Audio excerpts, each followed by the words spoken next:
So a client reached out wondering if I could do alterations on a wedding dress that she had bought. She bought it off the rack, and if you know anything about off the rack wedding dresses, they come as is. You buy them as is. Usually a bride will choose this option if there are time constraints or if there's a massive sale going on and you don't want to miss out on that sale and the dress. So that is why people will buy off the rack. And usually they fit or they have to fit or you get minor alterations. So this client, I was like, okay, come in, let's see what's going on. So as soon as she walked through the door, she was like, I speak Spanish, little English. I was like, mi no hablo español, no problema.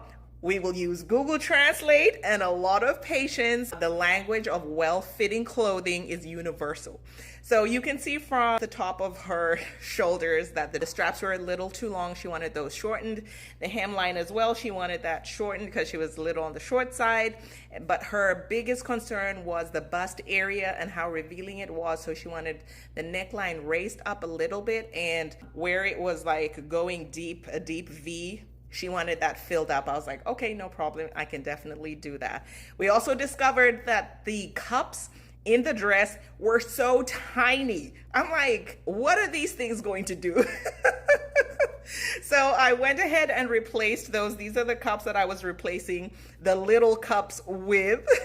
So I went ahead and removed those out and replaced them with the bigger cups that I had got. Also went ahead and shortened the hemline to where we had discussed where she wanted the hemline to be, as well as replacing the mesh. I actually had to remove the older mesh, replace it with new illusion mesh. And then I had to find some lace trim or lace fabric to kind of like hide that, but I only found some trim, some beaded trim, and that's what I'm putting there, kind of testing it out to see how I would place it. And so it had to be close to what the dress was already doing, but it was pretty close. Like you can't even tell, like after I finished sewing, you couldn't even tell that this was trim. This was lace trim.